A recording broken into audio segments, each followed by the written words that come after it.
ಅವಧೂತ ಗುರು ಶ್ರೀ ಚಂದ್ರಶೇಖರ ಭಾರತಿ. ಅಧ್ಯಾಯ 38. ಜ್ಞಾನಿಯು ಕರ್ಮ ಮಾಡಬೇಕೇ? ಪೂರ್ಣ ಜ್ಞಾನಿಯಾದವನು ಸಾಧಾರಣರಿಗೆ ಎಂದರೆ ಸಾಮಾನ್ಯ ಮಾನವರಿಗೆ ವಿಧಿಸಲ್ಪಟ್ಟ ಕರ್ಮಗಳನ್ನೇಕೆ ಮಾಡಬೇಕು? ಆತ್ಮ ಸಾಕ್ಷಾತ್ಕಾರ ಪಡೆದಾದ ಮೇಲೆ ಈ ಪೂಜಾದಿಗಳೆಲ್ಲ ಏಕೆ? ಶ್ರೀ ಗುರುವರ್ಯರು ತಮ್ಮ ಸಮಾಧಿ ಸ್ಥಿತಿಯಿಂದ ಬಹಿರ್ಮುಖರಾದಾಗ ಎಲ್ಲ ಕರ್ಮಾನುಷ್ಠಾನಗಳನ್ನು ಕಟ್ಟುನಿಟ್ಟಾಗಿ ಆಚರಿಸುತ್ತಿದ್ದರೆಂದು ಹಿಂದೆ ಹೇಳಿದೆವಷ್ಟೇ. ಅಸಂಪ್ರಜ್ಞಾತ ಸಮಾಧಿ ಸ್ಥಿತಿಯಲ್ಲಿದ್ದು ಆತ್ಮಾನುಭವದ ಚರಮ ಸ್ಥಿತಿಯನ್ನು ಮುಟ್ಟಿದವರಿಗೆ ಶ್ರೀಚಕ್ರೋಪಾಸನೆ, ಶ್ರೀ ಚಂದ್ರಮೌಳೀಶ್ವರ ಪೂಜೆ ಇತ್ಯಾದಿಗಳೆಲ್ಲವೂ ಏಕೆ? ಜ್ಞಾನಿಯಾದವನೂ ಸಹ ಇತರರಿಗೆ ಮಾರ್ಗದರ್ಶನ ನೀಡುವುದಕ್ಕಾಗಿ ಕರ್ಮ ಶ್ರದ್ಧೆಯನ್ನು ಹೊಂದಿರಬೇಕು. ಆದರೆ ಕರ್ಮ ಫಲವು ಸಾಮಾನ್ಯ ಮಾನವರನ್ನು ಬಾಧಿಸುವಂತೆ ಜ್ಞಾನಿಗಳನ್ನು ಬಾಧಿಸುವುದಿಲ್ಲ. ಅವರು ಎಷ್ಟೇ ಕರ್ಮಾಚರಣೆ ಮಾಡಿದರೂ ನಿರ್ಲಿಪ್ತರಾಗಿಯೇ ಇರುತ್ತಾರೆ, ಫಲತ್ಯಾಗ ಮಾಡಿರುವುದರಿಂದ. ಭಗವಾನ್ ಶ್ರೀಕೃಷ್ಣನು ಸ್ಪಷ್ಟವಾಗಿ ಜ್ಞಾನಿಯು ಕರ್ಮ ಮಾಡಬೇಕೆಂದು ಗೀತೆಯಲ್ಲಿ ತಿಳಿಸಿರುತ್ತಾನೆ. ಜ್ಞಾನಿಯು ಇತರರಿಗೆ ಮಾರ್ಗದರ್ಶನವನ್ನೀಯಲು ಕರ್ಮ ಮಾಡಬೇಕು. ಆತನು ಕರ್ಮ ಮಾಡದಿದ್ದರೆ ಇತರರು ತಮ್ಮ ತಮ್ಮ ವರ್ಣ ಆಶ್ರಮ ವಿಹಿತವಾದ ಕರ್ಮಗಳನ್ನು ಮಾಡದೆ ದೋಷಕ್ಕೆ ಗುರಿಯಾಗುತ್ತಾರೆ. ಜ್ಞಾನಿಯು ಕರ್ಮ ಮಾಡದಿದ್ದರೆ ಲೋಕಗಳು ನಾಶವಾಗುತ್ತವೆ. ವರ್ಣ ಸಂಕರಕ್ಕೆ ಆತನೇ ಕಾರಣನಾಗುತ್ತಾನೆ. ಕರ್ಮ ಭ್ರಷ್ಟರಾಗಿ ಜನರೂ ನಾಶವಾಗುತ್ತಾರೆ. ಆದ್ದರಿಂದ ವಿದ್ವಾಂಸನಾದ ಆತನು, ವಿದ್ವಾಂಸ ಎಂದರೆ ಇಲ್ಲಿ ಬ್ರಹ್ಮಜ್ಞಾನಿ ಎಂದರ್ಥ. ಆದ್ದರಿಂದ ವಿದ್ವಾಂಸನಾದ ಆತನು ಯೋಗಯುಕ್ತನಾಗಿ ಕರ್ಮ ಮಾಡುತ್ತಾ ಇತರರಿಂದ ಕರ್ಮವನ್ನು ಮಾಡಿಸಬೇಕು ಎಂದು ಭಗವಂತನು ಗೀತೆಯ 3ನೇ ಅಧ್ಯಾಯದಲ್ಲಿ ಸ್ಪಷ್ಟಪಡಿಸಿರುತ್ತಾನೆ. ಈ ಕಾರಣಕ್ಕಾಗಿ ಗುರುದೇವರು ಬಹಿರ್ಮುಖರಾಗಿದ್ದಾಗ ಯತ್ಯಾಶ್ರಮಕ್ಕೆ ವಿಹಿತವಾದ ಕರ್ಮಗಳನ್ನು, ಪೂಜಾದಿಗಳನ್ನು ಚಾಚೂ ತಪ್ಪದೆ ಆಚರಿಸುತ್ತಿದ್ದರು. ಉತ್ತರ ಭಾರತದಿಂದ ಬಂದ ಶಿಷ್ಯರೊಬ್ಬರು ತುಂಬಾ ಓದಿದವರು, ವಿಶಾಲವಾದ ಆಳವಾದ ತಿಳುವಳಿಕೆಯನ್ನು ಪಡೆದಿದ್ದವರು ಶ್ರೀ ಗುರುವರ್ಯರ ಸಂದರ್ಶನಕ್ಕಾಗಿ ಆಗಮಿಸಿದರು. ಅವರು ಬಂದಾಗ ಶ್ರೀಗಳವರು ತಮ್ಮ ಪೂಜಾದಿಗಳಲ್ಲಿ ನಿರತರಾಗಿದ್ದರು. ಸ್ನಾನಾಹ್ನಿಕ, ಜಪಾನುಷ್ಠಾನ, ಅಭಿಷೇಕ ಇತ್ಯಾದಿಗಳನ್ನು ನಿಷ್ಠೆಯಿಂದ ಆಚರಿಸುತ್ತಿದ್ದ ಶ್ರೀ ಗುರುವರ್ಯರನ್ನು ಕಂಡ ಆ ಭಕ್ತ ಮಹಾಶಯರಿಗೆ ಆಶ್ಚರ್ಯವಾಯಿತು. ಸದಾ ಸಮಾಧಿ ಸ್ಥಿತಿಯಲ್ಲಿದ್ದು ಕರ್ಮ ಬಂಧನಕ್ಕೆ ಸಿಲುಕದೆ ಅಂತರ್ಮುಖರಾಗಿರುತ್ತಾರೆಂದು ಗುರುಗಳ ಬಗ್ಗೆ ಅವರು ಊಹಿಸಿದ್ದರು. ಆದರೆ ಅವರ ಊಹೆ ತಪ್ಪಾಗಿತ್ತು. ಉಪನಿಷತ್ ಪ್ರಣೀತವಾದ ನಿರ್ಗುಣ ಬ್ರಹ್ಮೋಪಾಸನೆಯಲ್ಲಿರಬೇಕಾದ ಈ ಯೋಗಿಯು ಇಲ್ಲಿ ವಿಗ್ರಹಾರಾಧನೆಯೇ ಮೊದಲಾದ ಕರ್ಮಾಚರಣೆಯಲ್ಲಿರುವುದನ್ನು ಕಂಡು ಸೋಜಿಗಪಟ್ಟರು. ಪರಸ್ಪರ ವಿರುದ್ಧವಾಗಿರುವ ಈ ಸ್ಥಿತಿಯನ್ನು ಹೇಗೆ ಒಪ್ಪಿಕೊಳ್ಳಬೇಕೆಂಬುದೇ ಅವರಿಗೆ ಅರ್ಥವಾಗಲಿಲ್ಲ. ಕಡೆಗೆ ಗುರುಗಳಲ್ಲಿಯೇ ತಮ್ಮ ಶಂಕೆಯನ್ನು ತೋಡಿಕೊಂಡರು.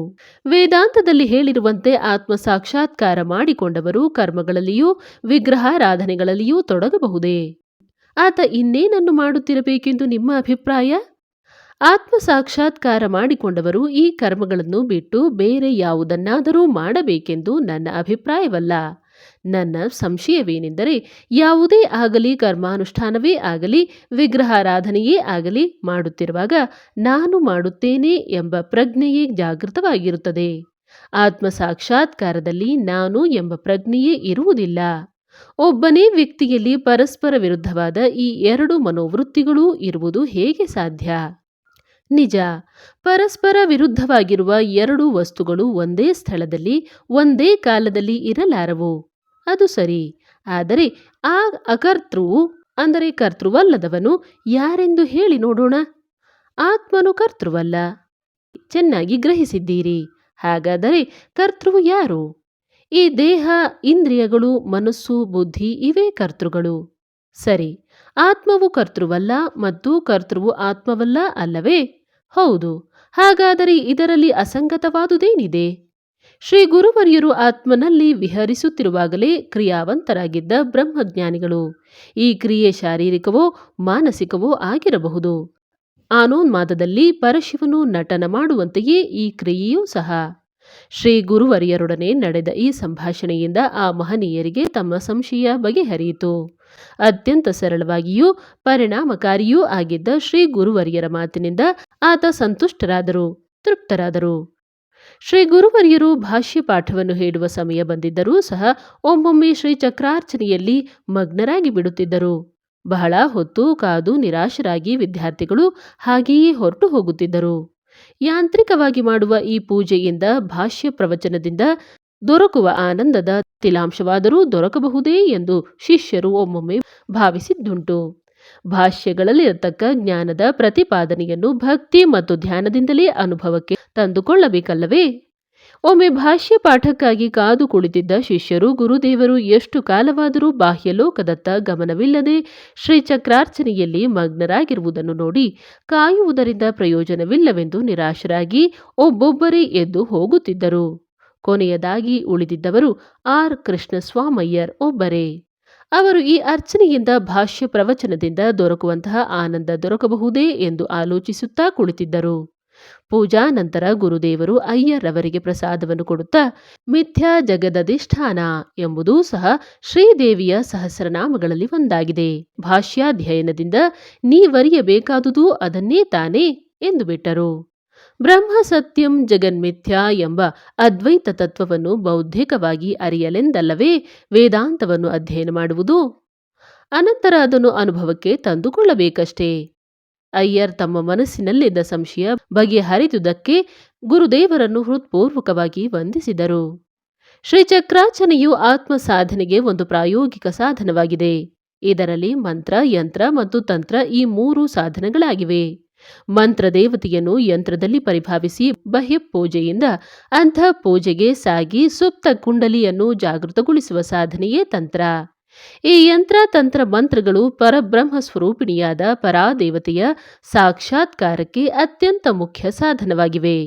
ಶ್ರೀ ಶಂಕರ ಭಗವತ್ಪಾದರು ತಮ್ಮ ಚತುರಾಮ್ನಾಯ ಪೀಠಗಳಲ್ಲಿಯೂ ಹಲವಾರು ಕ್ಷೇತ್ರಗಳಲ್ಲಿಯೂ ಶ್ರೀಚಕ್ರೋಪಾಸನ ಮಾರ್ಗವನ್ನು ಹಾಕಿಕೊಟ್ಟಿರುವರು. ಶ್ರೀ ವಿದ್ಯಾರಣ್ಯರಾದರೋ ಅದನ್ನು ಮತ್ತಷ್ಟು ಬಲಗೊಳಿಸಿದರು.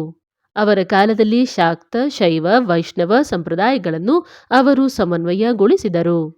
ಶ್ರೀ ವಿದ್ಯೋಪಾಸಕನು ಭಾವದಲ್ಲಿ ಶಾಕ್ತನೂ ಬಾಹ್ಯ ರೂಪದಲ್ಲಿ ಶೈವನೂ ಆಚಾರದಲ್ಲಿ ವೈಷ್ಣವನೂ ಆಗಿ ದೇವಿ ಉಪಾಸನೆಯಲ್ಲಿ ತೊಡಗುತ್ತಾನೆ. ಶೃಂಗೇರಿಯ ಆಚಾರ್ಯರೂ ಸಹ ಈ ಸಂಪ್ರದಾಯವನ್ನು ಪರಿಪಾಲಿಸಿಕೊಂಡು ಬಂದಿರುತ್ತಾರೆ. ಇದು ಯಾಂತ್ರಿಕವಾದ ಒಂದು ಕ್ರಿಯೆಯಲ್ಲ, ಆಧ್ಯಾತ್ಮಿಕ ಸಾಧನೆ.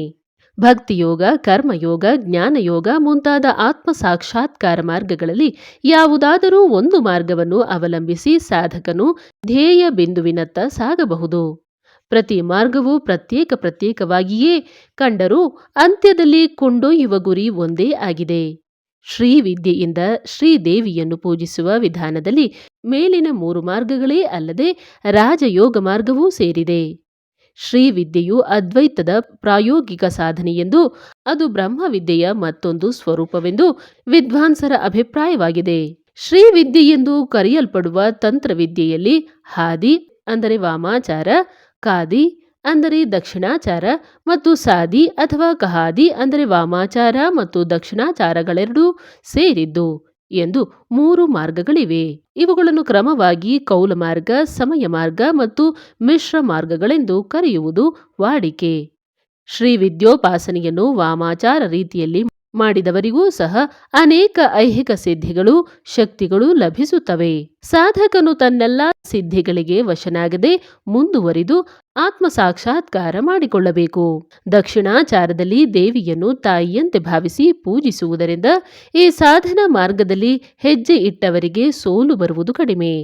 ಆದರೆ ವಾಮಾಚಾರವು ವೀರ ಮಾರ್ಗವಾದ್ದರಿಂದ ಬಹಳ ಕಠಿಣ ಮತ್ತು ಪ್ರಯಾಸಕರ. ಶ್ರೀವಿದ್ಯೆಯಲ್ಲಿರುವ 3 ಮಾರ್ಗಗಳಲ್ಲಿ ಸಮಯ ಮಾರ್ಗವೇ ಅಂದರೆ ದಕ್ಷಿಣಾಚಾರ ಹೆಚ್ಚು ಕಡೆ ಆಚರಿಸಲ್ಪಡುತ್ತವೆ. ವಾಮಾಚಾರವು ವೀರ ಭಾವವನ್ನು ಪ್ರಚೋದಿಸುವುದರಿಂದಲೂ ಹೆಚ್ಚು ಕಷ್ಟ ಸಾಧ್ಯವಾದುದರಿಂದಲೂ ಸಾಧಕನ ಆತ್ಮ ಸಂಯಮವನ್ನು ಅಲುಗಿಸಿ ಅನೇಕ ಪ್ರಲೋಭನೆಗಳನ್ನೊಡ್ಡುವುದರಿಂದ ಸಾಹಸಿಗಳಿಗೆ ಅದನ್ನು ಉಪದೇಶ ಪಡೆದು ಅನುಷ್ಠಾನ ಮಾಡಲು ಅನೇಕರಿಗೆ ಸಾಧ್ಯವಾಗದು. ಶ್ರದ್ಧಾನ್ವಿತರಿಗೆ ಸಮಯಾಚಾರವೇ ಹೆಚ್ಚು ಒಳ್ಳೆಯದೆಂದು ವಿದ್ವಾಂಸರು ಅಭಿಪ್ರಾಯಪಡುತ್ತಾರೆ. ಶೃಂಗೇರಿಯ ಆಚಾರ್ಯರೂ ಸಹ ಶ್ರೀದೇವಿಯನ್ನು ಸಮಯಾಚಾರ ರೀತಿಯಲ್ಲಿಯೇ ಆರಾಧಿಸುತ್ತಾರೆ. ಭೌತಿಕ ವಸ್ತುಗಳಲ್ಲಿಯೂ ಮಾತೃಕೆಗಳಲ್ಲಿಯೂ ಶಕ್ತಿಯು ಅಂತರ್ಗತವಾಗಿದ್ದು ಲೋಕ ವ್ಯವಹಾರವನ್ನು ನಡೆಸುವಂತೆ ಮಾನವ ಶರೀರದಲ್ಲಿಯೂ ಶಕ್ತಿಯು ಅಡಗಿದೆ. ಹೀಗೆ ಅಂತರ್ಗತವಾಗಿರುವ ಶಕ್ತಿಯನ್ನು ಎಚ್ಚರಗೊಳಿಸಿ ತನ್ಮೂಲಕ ಜನ್ಮ ಬಂಧನದಿಂದ ಬಿಡುಗಡೆ ಪಡೆಯುವುದೇ ಶ್ರೀವಿದ್ಯೋಪಾಸನೆಯ ಮುಖ್ಯ ಗುರಿಯಾಗಿದೆ. ಕುಂಡಲಿನಿ ಎಂದು ಕರೆಯಲ್ಪಡುವ ಈ ಶಕ್ತಿಯು ಮೂಲಾಧಾರ ಚಕ್ರದಲ್ಲಿ ಸರ್ಪದಂತೆ ಸುತ್ತಿಕೊಂಡು ಸುಪ್ತವಾಗಿರುತ್ತದೆ. ಮೂಲಾಧಾರ, ಸ್ವಾಧಿಷ್ಠಾನ, ಮಣಿಪುರ, ಅನಾಹತ, ವಿಶುದ್ಧ ಮತ್ತು ಆಜ್ಞಾ ಎಂಬ ಈ ಚಕ್ರಗಳು ಬೆನ್ನು ಮೂಳೆಯ ಅಡಿಯಿಂದ ಆರಂಭವಾಗಿ ಭ್ರೂಮಧ್ಯದವರೆಗೆ ವ್ಯಾಪಿಸಿವೆ. ಒಂದು ಚಕ್ರದಿಂದ ಮೇಲಿನ ಮತ್ತೊಂದು ಚಕ್ರಕ್ಕೆ ಸಾಗಿ ಕುಂಡಲಿನಿ ಶಕ್ತಿಯು ಆಜ್ಞಾ ಚಕ್ರವನ್ನು ತಲುಪಬೇಕು. ಸುಷುಮ್ನಾ ನಾಡಿಯ ಮೂಲಕ ಮೆಟ್ಟಿಲು ಮೆಟ್ಟಿಲಾಗಿ ಮೇಲೇರಿ ಆಜ್ಞಾ ಚಕ್ರದ ಆಚೆ ಇರತಕ್ಕ ಸಹಸ್ರಾರವೆಂಬ ಕಮಲವನ್ನು ಕುಂಡಲಿನಿ ಶಕ್ತಿಯು ತಲುಪಿದಾಗ ಅಮೃತವು ಸುರಿಸಲ್ಪಡುತ್ತದೆ. ಸಹಸ್ರಾರಾಂಬುಜಾರೂಢ ಸುಧಾಸಾರಾಭಿವರ್ಷಿಣಿ ಎಂಬಂತೆ ಬಾಹ್ಯೋಪಕರಣಗಳ ಸಹಾಯದಿಂದ ನಡೆಯುತ್ತಿರುವ ಶ್ರೀಚಕ್ರ ಪೂಜೆಯೊಡನೆಯೇ ಆಂತರ್ಯದಲ್ಲಿಯೂ ಕುಂಡಲಿನಿ ಶಕ್ತಿಯನ್ನು ಉತ್ಥಾನಗೊಳಿಸುವ ಯತ್ನವು ನಡೆಯುತ್ತಿದ್ದು, ಬಾಹ್ಯ ಪೂಜೆಯ ಅಂತ್ಯದಲ್ಲಿ ಕ್ರಮಕ್ರಮವಾಗಿ ಬ್ರಹ್ಮಗ್ರಂಥಿ, ವಿಷ್ಣು ಗ್ರಂಥಿಗಳನ್ನು ಛೇದಿಸಿಕೊಂಡು ರುದ್ರ ಗ್ರಂಥಿಯನ್ನು ಸೇರುವ ಕುಂಡಲಿನಿಯು ಸಾಧಕನಿಗೆ ದಿವ್ಯಾನುಭವವನ್ನು ತಂದುಕೊಟ್ಟು ಆತನು ಸಮಾಧಿ ಸ್ಥಿತಿಯಲ್ಲಿ ಪಡೆಯುವ ಆನಂದವನ್ನು ಇಲ್ಲಿಯೂ ಅನುಭವಿಸುತ್ತಾನೆ. ಸಾಧಾರಣರು ಭಾವಿಸಿದ್ದಂತೆ ಶ್ರೀ ಚಂದ್ರಶೇಖರ ಭಾರತೀಗಳವರು ನಡೆಸುತ್ತಿದ್ದ ಶ್ರೀಚಕ್ರಾರಾಧನೆಯು ಕೇವಲ ಯಾಂತ್ರಿಕವಾದ ಪೂಜೆಯಾಗಿರಲಿಲ್ಲ. ಅದು ಆತ್ಮಾನಂದದ ದಿವ್ಯಾನುಭವವನ್ನು ತಂದುಕೊಡುವ ಅಪೂರ್ವ ಸಾಧನೆಯಾಗಿತ್ತು. ಅದ್ವೈತದ ಪ್ರಾಯೋಗಿಕ ಸಾಧನೆಯೂ ಆಗಿತ್ತು. ಮನೆಯಲ್ಲಿ ಹಿರಿಯರ ನಡೆ ನುಡಿಗಳು, ಆಚರಣೆಗಳು ಇವೇ ಮಕ್ಕಳಿಗೂ ಹೆದ್ದಾರಿಯಾಗುತ್ತವೆ. ಹಾಗೆಯೇ ಧಾರ್ಮಿಕ ಕ್ಷೇತ್ರದಲ್ಲಿರತಕ್ಕ ಆಚಾರ್ಯ ಪುರುಷರು ಏನನ್ನೂ ಮಾಡದೆ ಇದ್ದು ಬಿಟ್ಟರೆ ಅವರ ಅನುಚರರೂ ಸಹ ವಸ್ತುಸ್ಥಿತಿ ಅರಿಯದೆ ಏನನ್ನೂ ಮಾಡದೆ ಸುಮ್ಮನಿದ್ದು ಬಿಡುತ್ತಾರೆ. ಕ್ರಮೇಣ ಪತನದತ್ತ ಜಾರುತ್ತಾರೆ.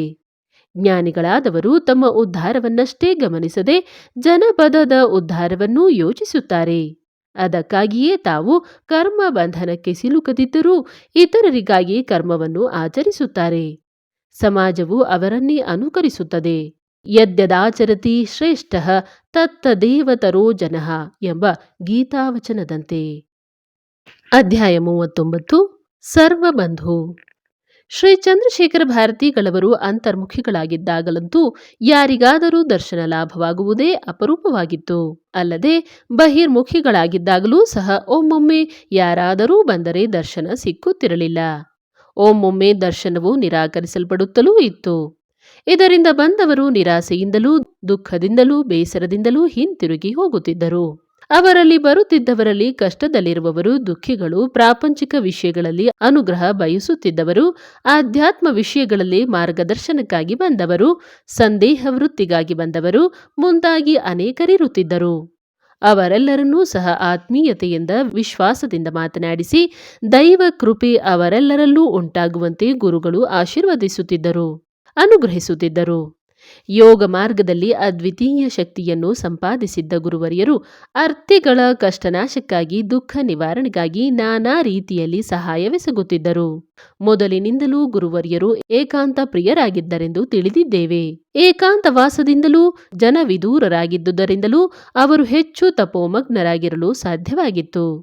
ಜನರಿಂದ ದೂರ ಸರಿಯಲು ಇನ್ನೂ ಒಂದು ಕಾರಣವಿತ್ತು. ಸೋಗು, ಡಂಬಾಚರಣೆ, ವ್ಯರ್ಥ ಮಾತು, ಟೀಕೆ ಮುಂತಾದವುಗಳು ಅವರಿಗೆ ಸರಿ ಬೀಳುತ್ತಿರಲಿಲ್ಲವಲ್ಲವೇ? ಕೇವಲ ಕುತೂಹಲಕ್ಕಾಗಿ ತಮ್ಮನ್ನು ಕಾಣಬಂದವರಿಗೂ ಅಥವಾ ತಮ್ಮ ಹೆಗ್ಗಳಿಕೆಯನ್ನು ಪ್ರದರ್ಶನ ಮಾಡಲು ಬಂದವರಿಗೂ ಅವರು ಭೇಟಿಯನ್ನೇ ದಯಪಾಲಿಸುತ್ತಿರಲಿಲ್ಲ. ಆದರೆ ನಿಜವಾಗಿಯೂ ದರ್ಶನ ಬಯಸಿದವರಿಗೆ, ಪ್ರಾಮಾಣಿಕರಾಗಿರುವವರಿಗೆ, ನಿಷ್ಕಪಟಿಗಳಿಗೆ ಮತ್ತು ಆಧ್ಯಾತ್ಮಿಕ ಸಹಾಯ ಸಲಹೆಗಳ ಅಗತ್ಯವಿರುವವರಿಗೆ ಹೇಗಾದರೂ ಅವರ ದರ್ಶನ ಲಭ್ಯವಾಗುತ್ತಿತ್ತು. ಗುರುಗಳೆಂದರೆ ಪವಾಡ ಪುರುಷರೆಂದೂ ತಮ್ಮ ಐಹಿಕ ಜೀವನಕ್ಕೆ ಅಗತ್ಯವಾದ ಸುಖೋಪಭೋಗಗಳನ್ನು ಮಂತ್ರತಂತ್ರಗಳಿಂದ ತಂದುಕೊಡುವರೆಂದೂ ತಮ್ಮ ಕಷ್ಟ ನಷ್ಟ ಚಿಂತೆ ವ್ಯಸನಗಳನ್ನು ಕ್ಷಣ ಮಾತ್ರದಲ್ಲಿ ಯಕ್ಷಿಣಿಯಂತೆ ಪರಿಹರಿಸುವ ಮಾಂತ್ರಿಕರೆಂದೂ ನಾವು ಭಾವಿಸುತ್ತೇವೆ. ಗುರುಗಳೆಂದರೆ ರುಜು ಜೀವನವನ್ನು ನಡೆಸಲು ಮಾರ್ಗದರ್ಶನ ಮಾಡುವವರು, ಜೀವನವನ್ನು ಯಾವ ರೀತಿ ನಡೆಸಿದರೆ ಶ್ರೇಯಸ್ಕರವೆಂಬುದನ್ನು ಉಪದೇಶಿಸುವವರು, ಆಧ್ಯಾತ್ಮಿಕ ಉಪದೇಶವನ್ನು ನೀಡುವವರೂ ಆಗಿರುತ್ತಾರೆಂಬುದನ್ನು ಮರೆಯುತ್ತೇವೆ. ಆದರೆ ಹೀಗೆ ಆಧ್ಯಾತ್ಮಿಕ ಮಾರ್ಗದರ್ಶನಕ್ಕಾಗಿ ಧಾರ್ಮಿಕ ತತ್ವಗಳ ತಳಹದಿಯ ಮೇಲೆ ಐಹಿಕ ಜೀವನವನ್ನು ಉತ್ತಮಪಡಿಸುವ ಮಾರ್ಗವನ್ನರಿಯುವುದಕ್ಕಾಗಿ ಗುರುವರ್ಯರಲ್ಲಿ ಬರುತ್ತಿದ್ದವರ ಸಂಖ್ಯೆ ತೀರಾ ಸ್ವಲ್ಪವಾಗಿತ್ತು. ಶೃಂಗೇರಿಗೆ ಹೆಚ್ಚಾಗಿ ಬರುತ್ತಿದ್ದವರು, ಬರುವವರು ಅಲ್ಲಿನ ನೋಟಕ್ಕಾಗಿ ಶ್ರೀ ಶಾರದೆಯ ದೇವಸ್ಥಾನ, ಶ್ರೀ ವಿದ್ಯಾಶಂಕರ ದೇವಸ್ಥಾನಗಳ ಪ್ರಾಚೀನ ಶಿಲ್ಪಕಲೆಯನ್ನು ವೀಕ್ಷಿಸುವುದಕ್ಕಾಗಿ. ಹಾಗೆಯೇ ತಾವೂ ಸಹ ಕೇವಲ ದರ್ಶನ ಮಾಡಲ್ಪಡಬಹುದಾದ ವಸ್ತುವಾಗಲು ಗುರುಗಳು ಬಯಸುತ್ತಿರಲಿಲ್ಲ. ಹೀಗಾಗಿ ಅನೇಕರಿಗೆ ಅವರ ದರ್ಶನವೇ ಲಭ್ಯವಾಗುತ್ತಿರಲಿಲ್ಲ. ಆಪ್ತವರ್ಗದಲ್ಲಿದ್ದವರಾರಾದರೂ ಗುರುಗಳಲ್ಲಿ ತಮ್ಮ ದರ್ಶನವನ್ನು ಬಯಸಿ ಬಂದವರು ಖಿನ್ನರಾಗಿ ಹಿಂತಿರುಗುತ್ತಿದ್ದರೆ, ತಮ್ಮ ಕೃಪಾಶೀರ್ವಾದ ಉಪದೇಶಗಳನ್ನು ಪಡೆಯಬೇಕೆಂದು ಬಂದವರು ನಿರಾಸೆಯಿಂದ ಹಿಂದಿರುಗುತ್ತಿದ್ದಾರೆ. ಶ್ರೀಪಾದ ದರ್ಶನವು ಹೆಚ್ಚು ಸುಗಮವಾದಲ್ಲಿ ಎಲ್ಲರಿಗೂ ಸಂತೋಷವಾಗುತ್ತದೆ ಎಂದು ವಿನಂತಿ ಮಾಡಿಕೊಂಡರೆ, ನನ್ನನ್ನು ಕಾಣಬೇಕೆಂದು ಬಂದವರಿಗೆ ಕೇವಲ ನನ್ನನ್ನು ನೋಡುವ ಕುತೂಹಲವೋ ಅಥವಾ ಯಾವ ಪ್ರಯೋಜನಕ್ಕೂ ಬಾರದ ವಿಷಯಗಳ ಪ್ರಸ್ತಾಪವೋ ವಿನಃ ಬೇರೆ ಏನೇನೂ ಇರದು. ಇಂಥವರಿಗೆ ಭೇಟಿ ಕೊಡುವುದರಿಂದ ಪ್ರಯೋಜನವೇನು ಎಂದು ಕೇಳುತ್ತಿದ್ದರು. ಇರಬಹುದು, ಆದರೆ ತಮ್ಮಿಂದ ನಿಜವಾಗಿಯೂ ಮಾರ್ಗದರ್ಶನ ಬಯಸುವವರೂ ಇರುತ್ತಾರಲ್ಲವೇ? ನಮ್ಮಿಂದ ಅವರು ಬಯಸುವ ಸಹಾಯ ವೈದ್ಯನ ಕೆಲಸವೋ ಮಾಂತ್ರಿಕನ ಕೆಲಸವೋ ತಾನೇ? ಆಧ್ಯಾತ್ಮಿಕ ವಿಷಯದಲ್ಲಿ ಮಾರ್ಗದರ್ಶನ ಬೇಕಾದವರೂ ಇರುತ್ತಾರೆ. ಅಂಥವರು ಪ್ರಾಮಾಣಿಕವಾಗಿ ಆಧ್ಯಾತ್ಮಿಕ ವಿಷಯಗಳಲ್ಲಿ ಆಸಕ್ತರಾಗಿರುವವರು ಹೇಗಾದರೂ ನಮ್ಮನ್ನು ಕಂಡೇ ಕಾಣುತ್ತಾರೆ, ನಮ್ಮ ಭೇಟಿಯನ್ನು ಪಡೆದೇ ಪಡೆಯುತ್ತಾರೆ ಎನ್ನುತ್ತಿದ್ದರು ಗುರುವರಿಯರು. ಶ್ರೀ ಗುರುಗಳು ಅಂತರ್ಮುಖರಾಗಿದ್ದಾಗ ದರ್ಶನ ಬಯಸಿ ಬಂದವರು ನಿರಾಶರಾಗಿ ಹಿಂತಿರುಗಬೇಕಾಗಿತ್ತಷ್ಟೇ. ಅವರ ಸೇವೆಯಲ್ಲಿದ್ದ ನೌಕರರು ಅವರಿಗೆ ಸೌಖ್ಯವಿಲ್ಲ ಎಂದು ಹೇಳಿಬಿಡುತ್ತಿದ್ದರು. ಒಮ್ಮೊಮ್ಮೆ ಸೇವಕರು ಭಕ್ತರನ್ನು ಉಪೇಕ್ಷಿಸುತ್ತಲೂ ಇದ್ದರು. ಆದರೆ ಗುರುದೇವರನ್ನು ಹೇಗಾದರೂ ದರ್ಶನ ಮಾಡಬೇಕೆಂದು ಪದೇ ಪದೇ ಯತ್ನಿಸಿದವರನ್ನು ಗುರುಗಳಿರುತ್ತಿದ್ದ ಕಟ್ಟಡದ ಬಳಿ ಕರೆದೊಯ್ದು ಕಿಟಕಿಯ ಬಾಗಿಲನ್ನು ತೆರೆದು ಒಳಗಿದ್ದಾರೆ, ಸದ್ದು ಮಾಡದೆ ನಮಸ್ಕರಿಸಿ ಎನ್ನುತ್ತಿದ್ದರು. ಜನ ಸ್ವಲ್ಪ ಹೊತ್ತು ಕಾದು ನಿಂತಲ್ಲಿ ಗುರುಗಳು ನಿಧಾನವಾಗಿ ಕಿಟಕಿಯ ಬಳಿ ಬಂದು ನಿಲ್ಲುತ್ತಿದ್ದರು. ಅವರ ಶ್ರೀಮುಖ ದರ್ಶನ ಬಂದವರಿಗೆ ಲಭ್ಯವಾಗುತ್ತಿತ್ತು. ಒಮ್ಮೊಮ್ಮೆ ಬಂದವರೊಡನೆ ಒಂದೆರಡು ಮಾತುಗಳನ್ನು ಸಹ ಗುರುಗಳು ನುಡಿಯುತ್ತಿದ್ದರು. ಸ್ವಾಮಿ ಆಗೇಹಾನಂದ ಭಾರತಿ ಎಂಬ ಐರೋಪ್ಯ ಸನ್ಯಾಸಿಯು, ಅಂದರೆ ಈತ ಆಸ್ಟ್ರಿಯಾ ದೇಶದವರು. ಲಿಯೋಪಾಲ್ಡ್ ಫಿಷರ್ ಎಂಬುದು ಪೂರ್ವನಾಮ. ಕಾಶಿಯಲ್ಲಿ ಶ್ರೀ ವಿಶ್ವಾನಂದ ಭಾರತಿ ಎಂಬ ಶೃಂಗೇರಿ ಸಂಪ್ರದಾಯದ ಯತಿಗಳಿಂದ ಸನ್ಯಾಸ ಸ್ವೀಕರಿಸಿದ್ದರು. ಈ ಆಗೇಹಾನಂದ ಭಾರತಿ ಕಾಶಿಯಿಂದ ಕಾಲ್ನಡಿಗೆಯಲ್ಲಿ ಶೃಂಗೇರಿಗೆ ಬಂದಿದ್ದರು. ಗುರುಗಳಿಗೆ ಹುಷಾರಿಲ್ಲ ಎಂಬ ಉತ್ತರ ಸಿಕ್ಕಿತು. ಆತ ನಿರಾಶನಾಗಿ ಹಿಂತಿರುಗಿದ್ದರು. ಸೇವಕರು ಉಪೇಕ್ಷೆಯಿಂದ ಹೇಗೆ ನುಡಿದಿರಲೂಬಹುದು. ಯೋಗಿ ರಾಮಯ್ಯ ಎಂಬ ಸಾಧುಗಳು ತಮ್ಮ 4-5 ಜನ ಶಿಷ್ಯರೊಡನೆ ಶ್ರೀರಮಣಾಶ್ರಮದಿಂದ ಗುರು ದರ್ಶನಕ್ಕೆ ಬಂದಿದ್ದರು. ಗುರುಗಳು ಬಹಿರ್ಮುಖರಾಗಿದ್ದರೂ ಹತ್ತಿರವಿದ್ದ ಸೇವಕರು ಈಗ ಗುರು ದರ್ಶನಕ್ಕೆ ಅವಕಾಶವಿಲ್ಲ ಎಂದು ಬಿಟ್ಟರು. ಯೋಗಿ ರಾಮಯ್ಯ ಹಿಂತಿರುಗುವುದರಲ್ಲಿದ್ದರು. ಆಗ ಅಲ್ಲಿಗೆ ವೀರಕೇಸರಿ ಸೀತಾರಾಮಶಾಸ್ತ್ರಿಗಳು ಬಂದರು. ಅವರು ಕೂಡಲೇ ಗುರು ಸನ್ನಿಧಿಗೆ ಹೋಗಿ ರಾಮಯ್ಯನವರ ಆಗಮನದ ವಿಷಯವನ್ನು ಭಿನ್ನವಿಸಿಕೊಂಡರು. ಗುರುಗಳವರು ರಾಮಯ್ಯನವರನ್ನು ಬರಮಾಡಿಕೊಂಡು ಅವರೊಡನೆ ಬಹುಕಾಲ ಸಂಭಾಷಣೆಯನ್ನು ನಡೆಸಿದರು. ಆಧ್ಯಾತ್ಮಿಕ ವಿಚಾರ ಶ್ರವಣದಿಂದ ರಾಮಯ್ಯನವರಿಗೂ ಅವರ ಶಿಷ್ಯರಿಗೂ ತುಂಬಾ ಸಂತೋಷವಾಯಿತು. ಆ ದಿನ ಏಕಾದಶಿಯಾದುದರಿಂದ ಈ ಅತಿಥಿಗಳಿಗೆ ಹಾಲು ಹಣ್ಣುಗಳನ್ನು ಕೊಡಿಸುವಂತೆ ಸೀತಾರಾಮಶಾಸ್ತ್ರಿಗಳಿಗೆ ಗುರುಗಳು ತಿಳಿಸಿದರು. ಮಾರನೆಯ ದಿನ ಅವರಿಗೆ ತೀರ್ಥ ಪ್ರಸಾದಗಳನ್ನಿತ್ತು ಸಂತೋಷಗೊಳಿಸಿದರು. ಬರ್ಧವಾನಿನ ಮಹಾರಾಣಿ ಗುರುಗಳವರ ಆಪ್ತ ಶಿಷ್ಯೆ. ಅವರು ಆಗಾಗ ಗುರುಗಳಿಗೆ ವಿಜ್ಞಾಪನಾ ಪತ್ರ ಬರೆದಿದ್ದರು. ಆಕೆ ಬಾಲಕೃಷ್ಣನ ಉಪಾಸಕಿಯಾಗಿದ್ದರು. ತನ್ನ ಸಾಧನೆಯಲ್ಲಿ ಬರುತ್ತಿದ್ದ ಅಡ್ಡಿ ಆತಂಕಗಳನ್ನು ಭಿನ್ನವಿಸಿಕೊಂಡು ಪರಿಹಾರವನ್ನು ಪಡೆಯುತ್ತಿದ್ದು, ಯಾವಾಗಲಾದರೂ ಮಿತ ಪರಿವಾರದೊಡನೆ ಶೃಂಗೇರಿಗೂ ಬರುತ್ತಿದ್ದರು. ಒಮ್ಮೆ ಆಕೆ ಹೀಗೆ ಶೃಂಗೇರಿಗೆ ಬಂದರು. ಆಗ ಗುರುಗಳು ಅಂತರ್ಮುಖರಾಗಿದ್ದರು. ಅವರನ್ನು ದರ್ಶಿಸಲು ಆಕೆ ತನ್ನ ಕಾರ್ಯದರ್ಶಿ ಕಾಕಾ ಎಂಬುವರನ್ನು ಮತ್ತು ಓರ್ವ ಆಪ್ತ ಸೇವಕನನ್ನು ಕರೆತಂದಿದ್ದರು. ಆಕೆ ನರಸಿಂಹವನಕ್ಕೆ ಬಂದರು. ಗುರುಗಳಿದ್ದ ಕೊಠಡಿಯ ಕಿಟಕಿಯ ಬಾಗಿಲನ್ನು ಸೇವಕರು ಸ್ವಲ್ಪ ತೆಗೆದರು. ಆಕೆ ಹಣ್ಣುಗಳನ್ನು ಕಿಟಕಿಯ ಕಟ್ಟೆಯ ಮೇಲಿಟ್ಟರು. ಮೂವರೂ ಕೈಮುಗಿದು ನಿಂತರು. ಸ್ವಲ್ಪ ಕಾಲ ನಂತರ ಗುರುಗಳು ಕಿಟಕಿಯ ಬಳಿ ಬಂದು ನಿಂತರು. ಮೂವರೂ ಅಡ್ಡಬಿದ್ದು ನಮಸ್ಕರಿಸಿದರು. ಪಂಜರದಲ್ಲಿದ್ದ ಸಿಂಹರಾಜನಂತೆ ಕಂಗೊಳಿಸಿದರು ಗುರುದೇವರು. ಮುಖದ ತುಂಬಾ ಕೇಶರಾಶಿ, ಪ್ರಜ್ವಲಿಸುವ ಕಂಗಳು ಸಾಕ್ಷಾತ್ ಶ್ರೀ ನರಸಿಂಹನನ್ನೇ ಸ್ಮರಣೆಗೆ ತಂದವು. ಆಕೆ ಭಾಷ್ಪಲೋಚನರಾಗಿ ಎವೆ ಇಕ್ಕದೆ ಗುರುಗಳನ್ನು ನೋಡುತ್ತಾ ನಿಂತರು. ಕಾಶಿ ಯಾತ್ರೆ ಸಾಂಗವಾಯಿತೋ? ಗುರುಗಳು ಪ್ರಶ್ನಿಸಿದರು. ಆಕೆಗೆ ಆಶ್ಚರ್ಯವಾಯಿತು. ತಾನು ಕಾಶಿ ಯಾತ್ರೆ ಮಾಡಿದ್ದು ಇವರಿಗೆಂದು ತಿಳಿಯಿತೆಂದು. ಹೌದು ಮಹಾರಾಜ್, ಶ್ರೀ ವಿಶ್ವನಾಥ ಶ್ರೀ ಅನ್ನಪೂರ್ಣಾ ದರ್ಶನ ಸೇವೆಗಳನ್ನು ಮುಗಿಸಿ ತಮ್ಮ ದರ್ಶನಕ್ಕೆ ಬಂದಿದ್ದೇವೆ ಎಂದರು ಆಕೆ. ರಾಮೇಶ್ವರಕ್ಕೂ ಹೊರಟಿದ್ದೀಯೇ ಎಂದರು ಗುರುಗಳು. ಹೌದು ಮಹಾಸ್ವಾಮಿ ಎಂದರಾಕೆ ವಿಸ್ಮಿತರಾಗಿ. ಯಾತ್ರೆ ಸಾಂಗವಾಗಲಿ, ಶುಭವಾಗಲಿ ಎಂದರು ಗುರುಗಳು. ಆಕೆ ತಟ್ಟೆಯಿಂದ ಹಣ್ಣೊಂದನ್ನು ಎತ್ತಿ ಕಿಟಕಿಯ ಒಳಭಾಗದಲ್ಲಿ ಇಟ್ಟರು. ಗುರುದೇವರು ತಕ್ಷಣ ಅದನ್ನೆತ್ತಿ ಚೂರು ಹಣ್ಣನ್ನು ಮುರಿದು ಬಾಯಿಗೆ ಹಾಕಿಕೊಂಡು ಉಳಿದುದನ್ನು ಆಕೆಯ ಕೈಗಿತ್ತರು. ಆಕೆ ಆನಂದದಿಂದ ಸಜಲ ನಯನಳಾಗಿ ಪ್ರಸಾದ ಪ್ರಸಾದ ಎನ್ನುತ್ತಾ ಅದನ್ನೆತ್ತಿ ಕಣ್ಣಿಗೊತ್ತಿಕೊಂಡರು. ಆ ಅಪರೂಪದ ದೃಶ್ಯದಿಂದ ಎಲ್ಲರೂ ವಿಸ್ಮಿತರೂ ಪುಲಕಿತರೂ ಆಗಿದ್ದರು. ಸುಪ್ರಸಿದ್ಧ ಸಾಹಿತಿ ಅನ್ವೇಷಕ ಸತ್ಯಕಾಮರು ಹೀಗೆಯೇ ಶ್ರೀ ಗುರುದೇವರ ಅನುಗ್ರಹಕ್ಕೆ ಪಾತ್ರರಾದವರು. ಸತ್ಯಕಾಮರು ಉಡುಪಿಯ ಪಾಠಶಾಲೆಯನ್ನು ಬಿಟ್ಟ ನಂತರ ಅಲ್ಲಲ್ಲಿ ಸುತ್ತಾಡಿ ಶೃಂಗೇರಿಗೆ ಬಂದರು. ಗುರುಗಳ ದರ್ಶನ ಮಾಡಿ ಅವರ ಸೇವೆಯನ್ನು ಕೈಗೊಂಡರು. ಇತರ ಪರಿಜನರ ಸಹಕಾರದಿಂದ ಗುರುಗಳ ವೈಯಕ್ತಿಕ ಸೇವೆಯಲ್ಲಿ ತಮ್ಮನ್ನು ತಾವು ಒಪ್ಪಿಸಿಕೊಂಡು ಸತ್ಯಕಾಮರು ಗುರುಗಳ ವಿಶೇಷ ದೃಷ್ಟಿಗೆ ಪಾತ್ರರಾದರು. ಒಂದು ದಿನ ಗುರುಗಳು, ನೀನೇಕೆ ನನ್ನನ್ನು ಆಶ್ರಯಿಸುತ್ತಿದ್ದೀಯೇ? ನಿನಗೇನು ಬೇಕು ಎಂದು ಪ್ರಶ್ನಿಸಿದರು. ಸತ್ಯಕಾಮರು ಮಠದಲ್ಲಿಯೇ ಇದ್ದರೂ ಅಲ್ಲಿ ಊಟ ಮಾಡುತ್ತಿರಲಿಲ್ಲ. ಮಧುಕರಿಯಿಂದ ಹಸಿವನ್ನು ತಣಿಸುತ್ತಿದ್ದರು. ಅವರಿಗಿದ್ದುದು ಜ್ಞಾನತೃಷೆ. ಆ ವೇಳೆಗಾಗಲೇ ಅವರಿಗೆ ತಂತ್ರಶಾಸ್ತ್ರದಲ್ಲಿ ಶ್ರದ್ಧೆ ಮೂಡಿ ಅದರ ಪ್ರಯೋಗದಲ್ಲಿ ಆಸಕ್ತಿಯುಂಟಾಗಿತ್ತು. ಅವರು ಗುರುಗಳನ್ನು ವಿನಯದಿಂದ, ಗುರುಗಳೇ, ತಾವು ನನಗೆ ಶ್ರೀ ಶಂಕರಾಚಾರ್ಯರ ಸೌಂದರ್ಯ ಲಹರಿ ಸ್ತೋತ್ರವನ್ನು ಪಾಠ ಮಾಡಬೇಕು ಎಂದು ಕೋರಿದರು. ಗುರುಗಳು, ನಾನೊಬ್ಬ ಹುಚ್ಚ, ನನಗೇನು ಬರುತ್ತದೆ ಎಂದು ಬಿಟ್ಟರು. ಸತ್ಯಕಾಮರು ಬಿಡಲಿಲ್ಲ. ಗುರುಗಳನ್ನು ಪದೇ ಪದೇ ಪ್ರಾರ್ಥಿಸುತ್ತಲೇ ಇದ್ದರು. ಹೀಗೆಯೇ ಹಲವಾರು ದಿನಗಳು ಕೇಳಿ ಕೇಳಿ ಬೇಡಿದಾಗ ಒಂದು ದಿನ ಗುರುಗಳು ಪಾಠವಾರಂಭಿಸಿದರು. ತವಂ ಸ್ತನ್ಯಂ ಮನ್ಮೆ ತುಹಿನಗಿರಿ ಕನ್ಯೆ ಎಂಬ ಶ್ಲೋಕವನ್ನು ತೆಗೆದುಕೊಂಡು 1-2 ಗಂಟೆಗಳ ಕಾಲ ವ್ಯಾಖ್ಯಾನ ಮಾಡಿದರು. ಸತ್ಯಕಾಮರಿಗೆ ಅದು ಅದ್ಭುತ ಜ್ಞಾನ ಭೋಜನವಾಗಿತ್ತು. ಅಂದು ಅಲ್ಲಿಗೆ ನಿಂತ ವ್ಯಾಖ್ಯಾನ ಮುಂದೊಂದು ದಿನ ಈ ಶಿಷ್ಯ ಪ್ರಾರ್ಥಿಸಲು ಇನ್ನೊಂದು ಶ್ಲೋಕದ ಪಾಠವಾಯಿತು. ಈ ರೀತಿ 1-2 ವಾರಗಳಲ್ಲಿ 4 ಶ್ಲೋಕದ ಪಾಠವನ್ನು ಮಾಡಿದ ಗುರುದೇವರು, ಇನ್ನು ಸಾಕು, ಹೋಗು ಎಂದು ಬಿಟ್ಟರು. ಈ ಶ್ಲೋಕಗಳೆಲ್ಲವೂ ಕ್ರಮವಾಗಿ ಇರದೆ ಅವು ಮಧ್ಯೆ ಮಧ್ಯೆ ಆರಿಸಿಕೊಂಡ ಶ್ಲೋಕಗಳು. ಗುರುಗಳ ಆ ಉಪದೇಶ ಸತ್ಯಕಾಮರನ್ನು ತುಂಬಾ ಮುದಗೊಳಿಸಿತು. ತಾನು ಓರ್ವ ಉಪನಿಷತ್ತಿನ ಋಷಿಯೊಡನೆ ಸಂಭಾಷಿಸಿದಂತೆ ಅವರು ಆನಂದಪಟ್ಟರು. ಗುರುಗಳು ಪುನಃ ಅವರಿಗೆ ಪಾಠ ಹೇಳಲಿಲ್ಲ. ಸತ್ಯಕಾಮರು ಶೃಂಗೇರಿಯನ್ನು ಬಿಟ್ಟು ಉತ್ತರ ದೇಶದತ್ತ ತಂತ್ರಶಾಸ್ತ್ರ ಸಾಧನೆಗಾಗಿ ಸಾಗಿದರು.